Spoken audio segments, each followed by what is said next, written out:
Hello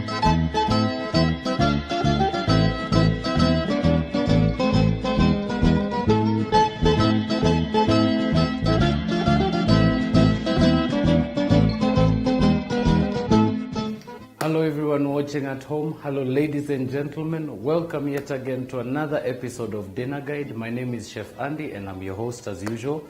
And today I'm going to be showing you how to make something really hearty, something really festive. We're going to be making an apple pie, and it is one of the beautiful recipes that I've learned over my time while traveling the world and learning different kinds of recipes. So without further ado, I'll just introduce you to the ingredients and then we'll go straight into it. So I'm going to be working with some regular white sugar. I've got some green grams here which I'll be using to blind bake. I've got a nice beautiful local lemon there. I've got some 5 peeled cord apples. I've got some brown sugar, some salt, some cinnamon, some vanilla, some absolute vodka and some eggs. So without further ado, we are going to jump into a short break, and when we come back, I'm just going to recap from where we left off. I'm also going to show you a beautiful piece of pastry that we had in the fridge, and we're going to take it out and I'm going to show you what you're going to do with that. So don't touch the dial. If you do need that break to grab your pen and paper and you're taking this recipe down, this is the time for you. So see you in a short break.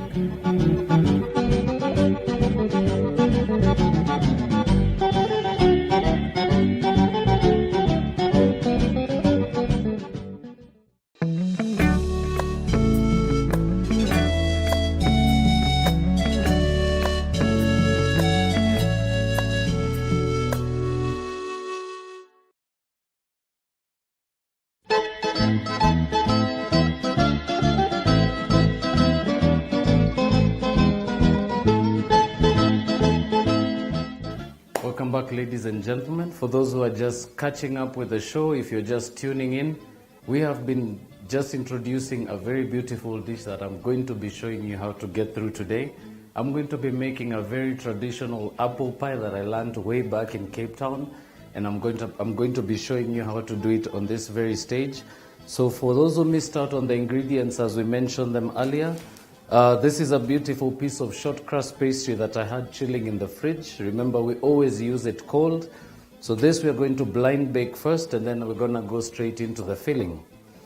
All right, so without further ado, always recommend that you use a container that's oven proof. It could be glass, it could be stainless steel, it could be iron. Whatever you use, as long as it's oven proof and it's certified to be oven proof, I recommend it. So I'm going to be working with this beautiful dish here, and to that I'm going to be adding into it this beautiful pastry that we made a few minutes earlier. So it's a very, very simple technique of making a pie crust. So I'm just going to show you how to do that now. Right, so very, very simple.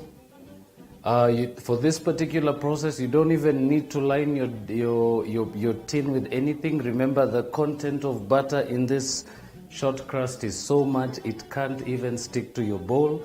And that's why I always recommend try and use the best bowl you can find and make sure it's oven proof before you do so. So I'm just going to show you how to get your pastry into the bowl. Sorry for that. Right, so very easy. I normally just roll it around my rolling pin like that,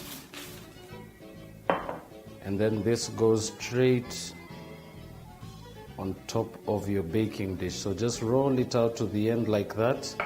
I always insist the best way to line your dish, just let the pastry work its way into the dish. Don't try and force it in there.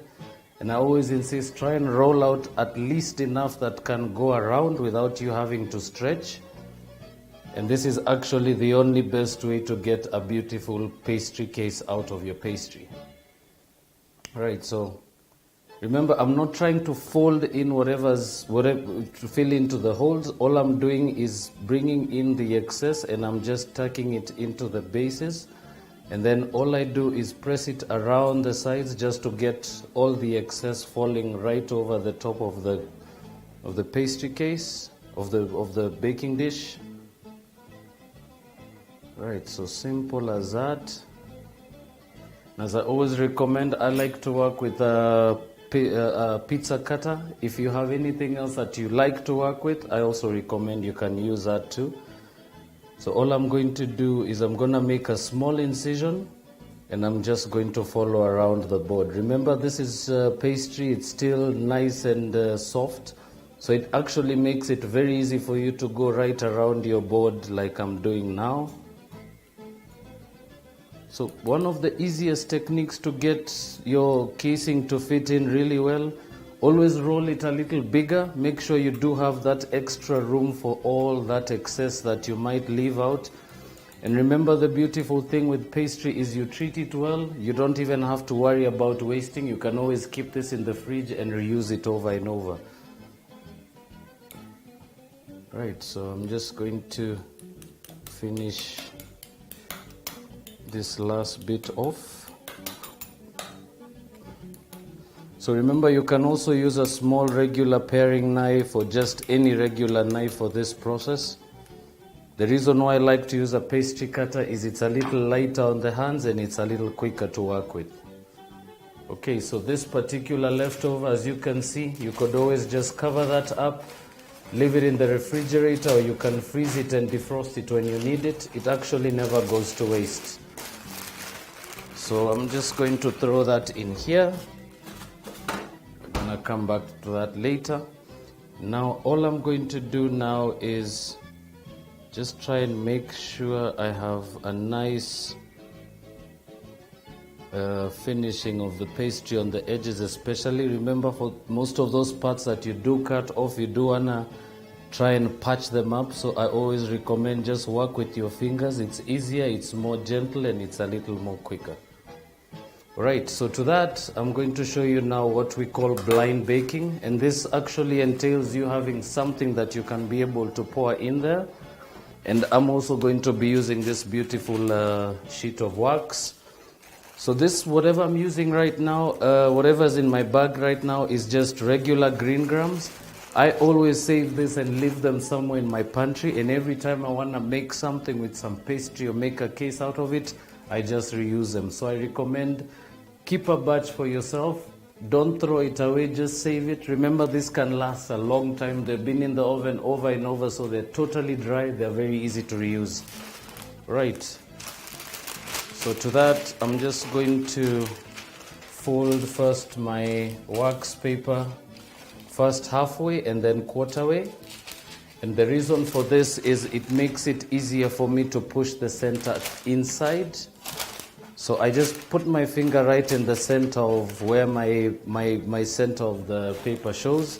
And all I'm going to do is I'm just going to pour my green grams inside. And all you want to do now is spread out the green grams from the inside without affecting the sheet.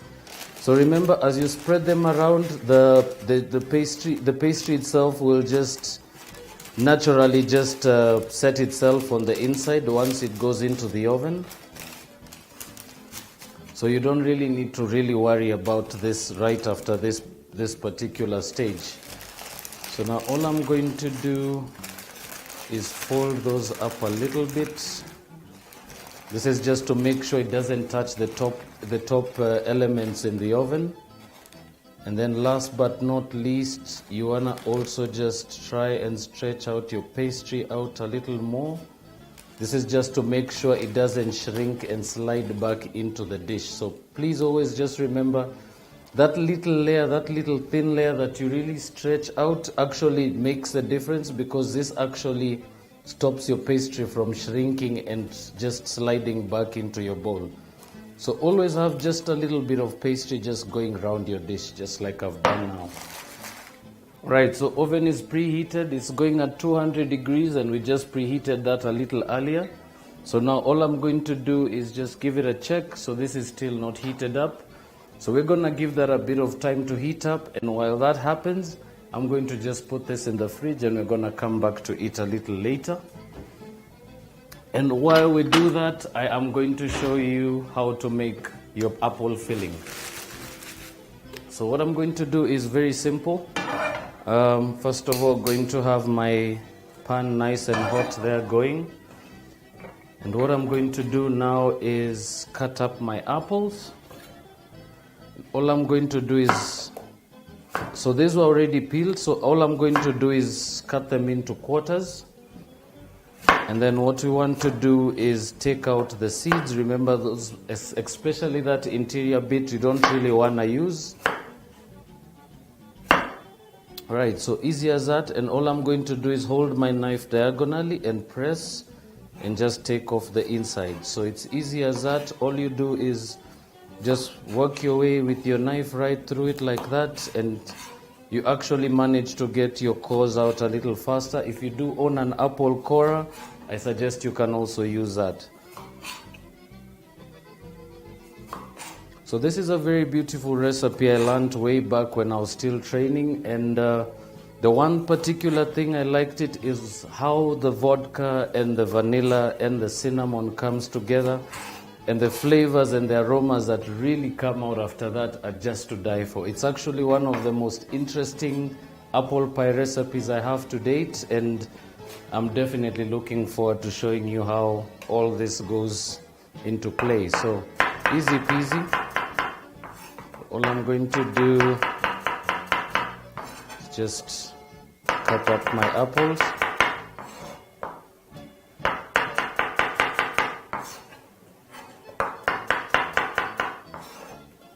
Alright, so I'm using green apples. I would recommend, if you're thinking of using a different kind of apple, maybe Granny Smith apples, you might want to adjust your recipe, because those are apples that are a little more juicier, a little more watery, and they do ripen up quite a bit.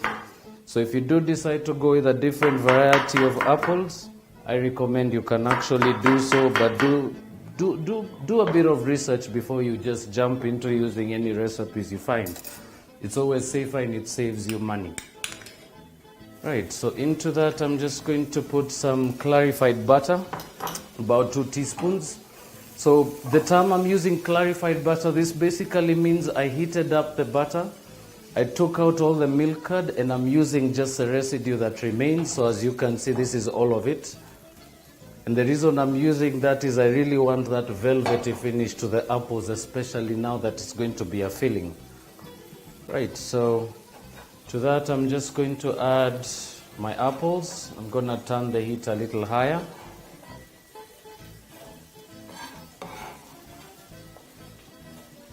So this is a very simple recipe, as I said, something you can be able to do in the course of a day.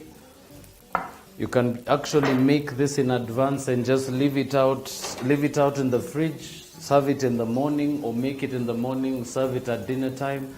But it is something that you can make 2 to 3 hours before dinner, and actually by the time you've had your mains, it should be actually good to serve. So to this I'm just going to squeeze in the juice of half a lemon.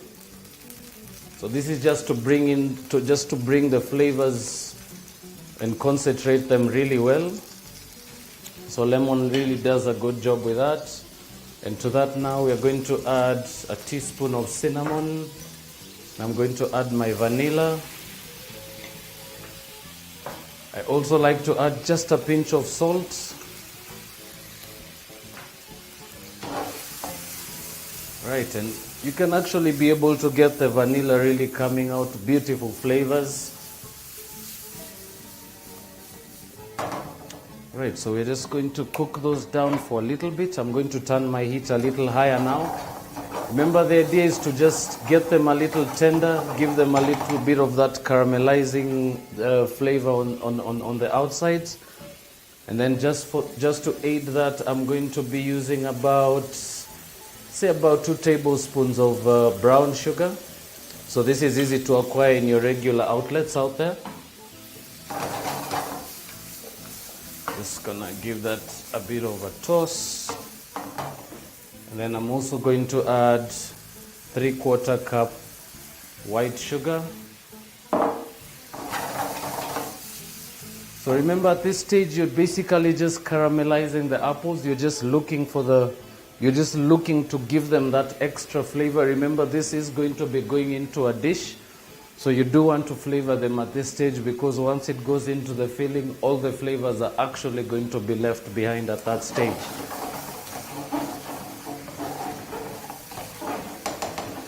Alright, so this is nicely caramelizing. We're just going to give that a few minutes. And while we do that, we're going to jump into a short commercial break, and when we come back, I'm going to show you a complete version of the case that we had made earlier. I'm also going to show you how we are going to fill this into our case, and how we are going to bake it off, and how all this comes together right at the end. But before that, we're going to add just a bit of that vodka, considering it's now nicely cooked. Then we're just going to let the alcohol cook down. So see you after the short break. Don't touch that dial.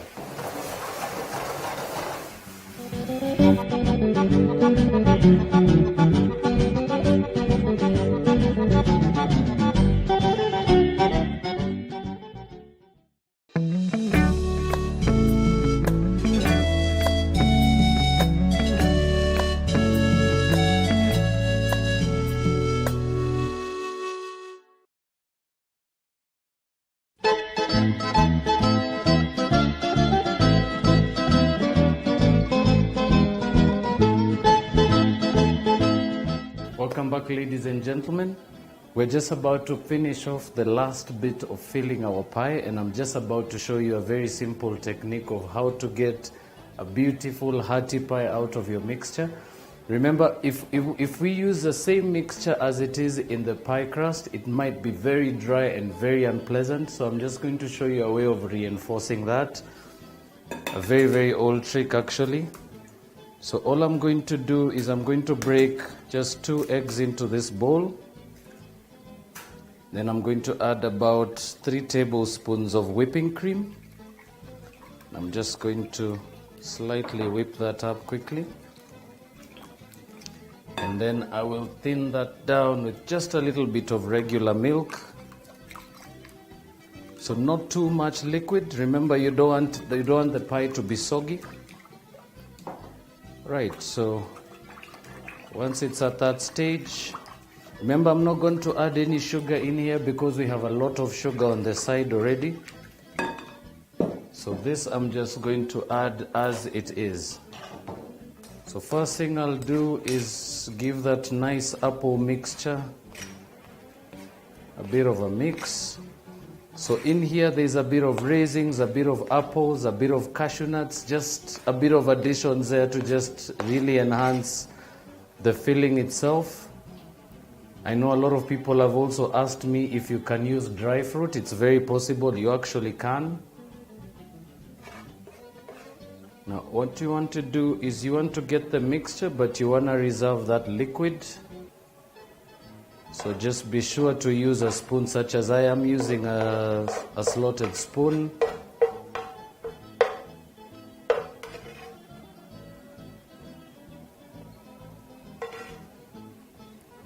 Right, so remember to reserve the liquid. Remember, this going into your pie crust might just get it very, very soggy. So you don't want to add that in there. Although you still can reserve it, because you can actually be using it much later, which I'll show you what we'll do with it. So now, just to finish this off, I'm just going to spread out the apples a little bit inside. And then to that, I'm going to add my egg, cream, and milk mixture. Right, simple as that. And all I'm going to do is use my spoon to make sure it's just nicely mixed together, that the apples are actually swimming in the mixture, they're not compressed by it. And it's as simple as that, ladies and gentlemen. So this can now go into our oven. So this will be finishing off at a much lower temperature. As you can see, I'm setting to 160 degrees, and I'm going to set my timer for 10 minutes. And I'm using both the bottom and the top elements. So this is just going to go in as it is now. So always give it a nice shake. Make sure that the filling and everything in there is actually playing a little nicely before it goes in. So this ensures that your filling will actually fill up and spread out evenly. So we're just going to move that in here. So remember, this is going to be sitting at 160 degrees, and I'm going to let that sit in there until it's set. So normally it would take about 10 to 15 minutes. We're going to see how much quicker it will be going for. In the meantime, I'm just going to get this sauce out of the way. And remember, just before we step into our break, remember this sauce can actually really aid you in serving the pie much later if it's too dry. So I recommend don't throw away the liquid. Actually, I'm going to reserve this, and when we come back from the short break, I'm going to show you how I'm going to use this to actually garnish my plate, how I'm going to use it to go side by side as an accompaniment as to the dessert, and generally how not to waste this beautiful juice that is actually left over from your apples and cinnamon and the vodka and the vanilla. So we're going to take a short commercial break, and when we come back, we're going to pull this out and we're going to see what it looks like. I'm going to show you how to plate it and present it, and we're just going to try and cover those small bits and pieces that we could have left out in between the show. So see you after the short break.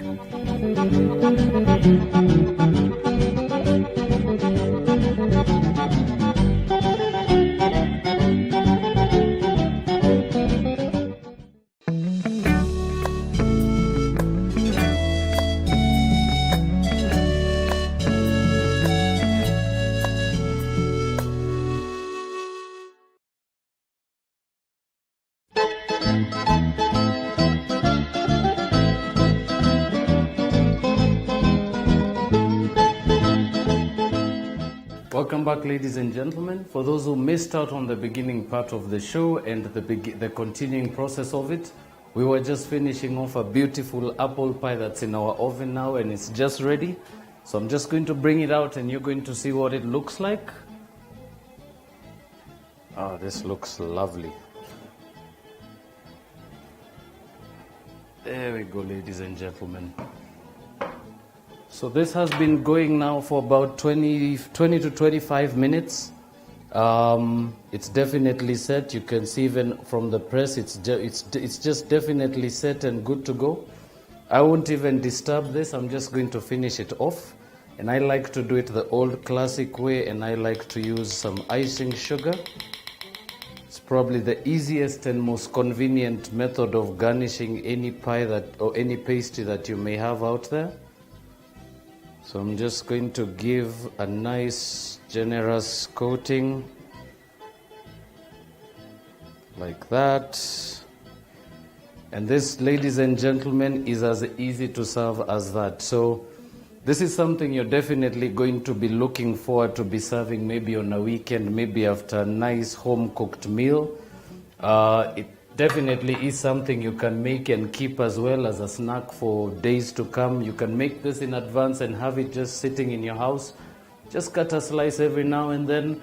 Recommendations to serve it: you could go with custard sauce, you could go with whipped cream, you could go with strawberry sauce. Anything that makes your day definitely will go well with this. Now I was going to just show you what the sauce that we cooked the apples in look like, and you can see it's just nice and toffee like. So with this I would just use a teaspoon like that, and I would just go right over the top like that. And as I said, ladies and gentlemen, very simple garnishing techniques, things you can be able to try yourselves at home, things you can be able to do now that you've seen how they're done. From my end, it's been a pleasure. You've been tuned in to Dinner Guide. Your host has been Chef Andy. It has been a pleasure being with you guys today. I do also remind you to check out our Facebook page, leave your comments, leave your inquiries, leave any comments whatsoever, any questions. We will definitely get back to you. So it has been a pleasure being with you today from my end and from the studios. Have a lovely night. See you soon.